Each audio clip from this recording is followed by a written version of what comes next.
नमस्कार. Online teachers IoT internet of things या slide show मध्ये तुमचं स्वागत आहे. आपल्या या सगळ्याच उपक्रमाची थीम आहे, ते आहे स्विच, रिच आणि टीच. तुम्हाला वेगळं काही सांगायला नको, परंतु व्हॉट्सॲप तुम्ही वापरताच आहात. पण त्याचा जो वापर आहे तो किती शास्त्रीयदृष्ट्या योग्य आहे, योग्य पद्धतीने तुम्ही करत आहात याचा विचार तुम्ही जरूर करणं आवश्यक आहे.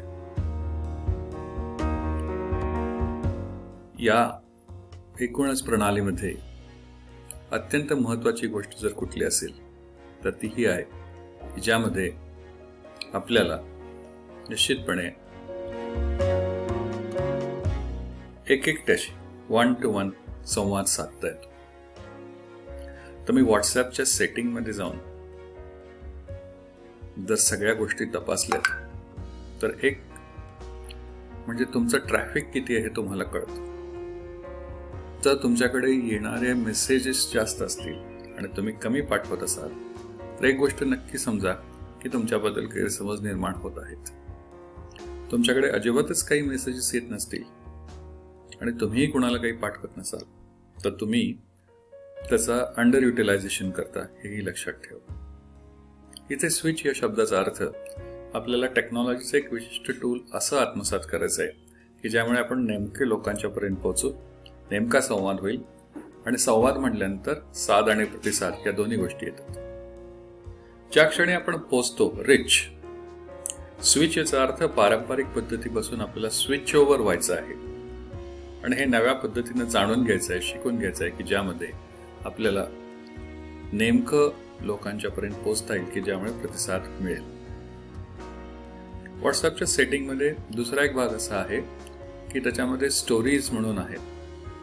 तुम्ही व्हॉट्सॲप वेबला जरी गेलात किंवा काही लोक तुम्ही व्हॉट्सॲप वेब वापरत नसाल जरूर वापरा. कम्प्युटर किंवा लॅपटॉपवरती व्हॉट्सॲप वेब असं टाईप करून गुगलला त्या वेबसाईटला जा आणि मग तुमच्या फोनमध्ये व्हॉट्सॲप वेब नावाचं फीचर असेल. त्याच्यामधून एक QR कोड तयार होतो, बारकोड सारखा. तो फोनच्या स्क्रीनमधून मॅच झाला की संपूर्ण व्हॉट्सॲपवरील माहिती स्क्रीनवर बघणं सोपं होतं, फाईल ट्रान्सफर करणं सोपं होतं. या पद्धतीने इथे जसे तुम्ही फोनवरून लॅपटॉपला स्विच होता, लॅपटॉपवरून फोनला स्विच होता, त्याच पद्धतीने पारंपरिक शिक्षण पद्धतीपासून आधुनिक शिक्षण पद्धतीकडे स्विच होणं हे अत्यंत महत्वाचं आहे. तर अशा सेटिंग्समध्ये स्टोरीज नावाचा एक विभाग आहे.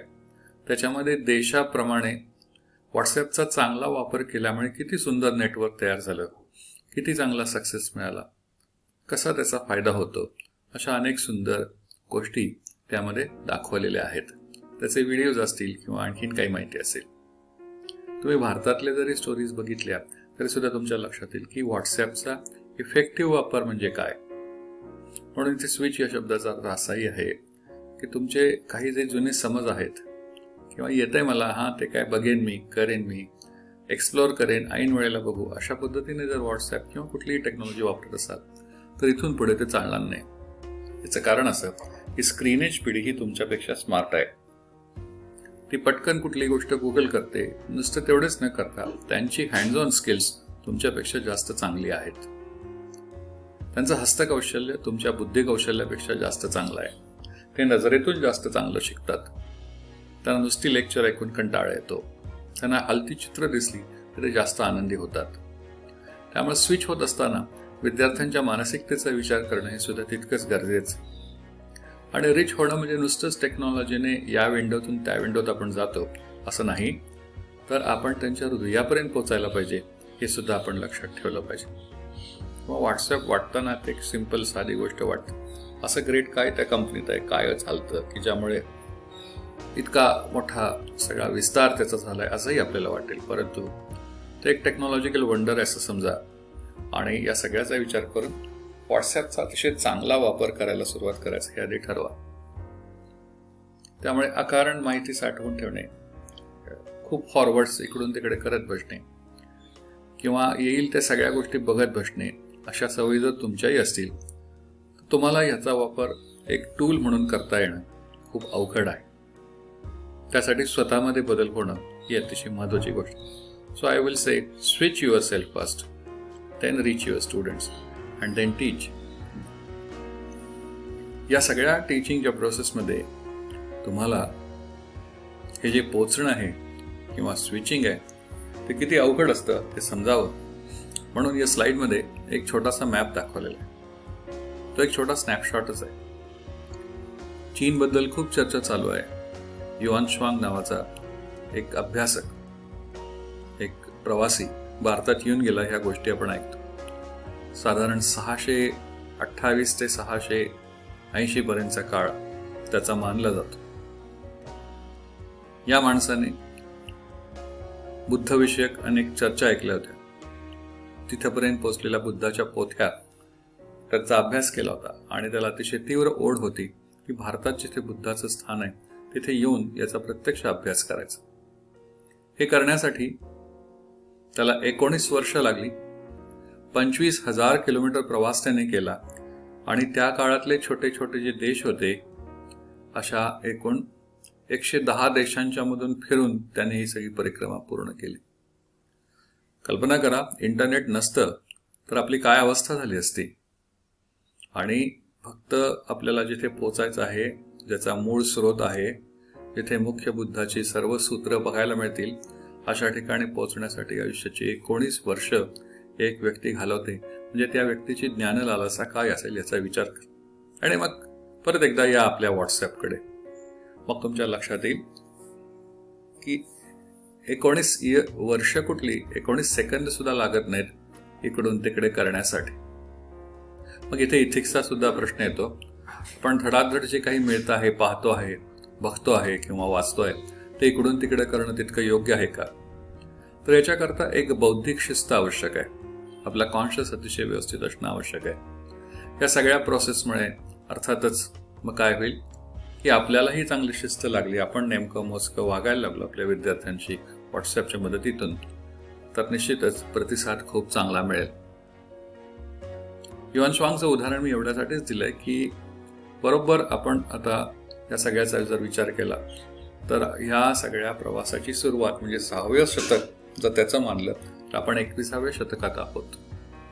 आणि असा जर विचार केलात तर जसं मी तुम्हाला सांगितलं तसं की आपण शिकलो त्या वर्षांची आपण काल मोजदाद केली. कोण कधी डिग्री घेतली, कोणी काय घेतली. श्वांगने 6व्या शतकात घेतली, तुम्ही 21व्या शतकात घेतली. मग तुम्ही किती मॉडर्न आहात, किती आधुनिक आहात, स्वतःला विचारून बघा. या सगळ्या प्रोसेसमध्ये जेव्हा तुम्ही रिच व्हाल, पोचाल विद्यार्थ्यांच्या पर्यंत आणि शिकवाल, त्यावेळेला काय काय तुम्ही लक्षात ठेवलं पाहिजे. तुमचा व्हॉइस, युअर व्हॉइस, त्याचं मॉड्युलेशन,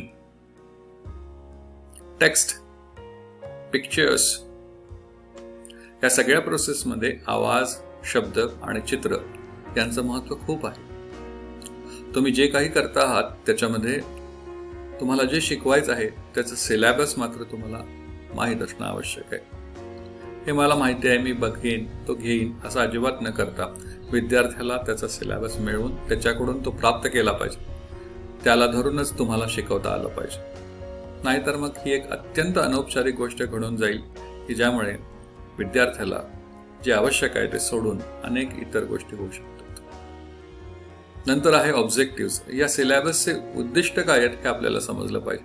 त्याचा शब्दशः अर्थ लावून आपण काही शिकवणं अतिशय चुकीचं आहे. आणि सगळ्यात शेवटी बऱ्याचदा अलीकडे आउटकम बेस्ड लर्निंग म्हणतात. आउटकम दिलेला असतो सिलेबसमध्ये, तो तुम्ही जाणून घेतला पाहिजे. तो जाणून घेतल्यानंतर तुमचं वेगळेपण सिद्ध करणारं काहीतरी शिक्षण तुम्ही देऊ शकता. मग अर्थातच नॉलेज, ज्ञान त्याला मिळणं आवश्यक आहे. पण आजकालच्या मुलांना त्याचं ऍप्लिकेशन, त्याचा वापर केल्याने काय करता येईल, मला काय फायदा होईल याच्यामध्ये खूप इंटरेस्ट असतो. एवढंच नव्हे तर त्याला शिकण्यामध्ये, लर्निंगमध्येही इंटरेस्ट असतो आणि अर्निंगमध्येही इंटरेस्ट असतो. नॉलेज हे लर्निंग आहे, ऍप्लिकेशन हे अर्निंग आहे. या दृष्टीनं कायम तुम्हाला बोलता, वागता, वाचता, सांगता आलं पाहिजे. तुम्हाला स्वतःलाही कॉम्पिटिशनचा अर्थ कळला पाहिजे. स्पर्धा म्हणजे तुलना नव्हे. तुलना फक्त परीक्षेमध्ये होते. स्पर्धा म्हणजे आपल्या सर्व गुणांच्या सकट आहे या व्यवस्थेमध्ये स्वतःच्या कुवतीवरती उभं राहता येणं.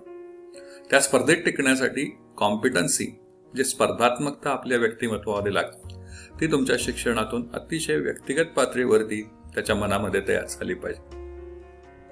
तुम्ही जसे शिकला, your path and their path, ते जसे शिकत आहेत याच्यामधला फरक राहिला तरी राहू दे. अट्टहास करू नका.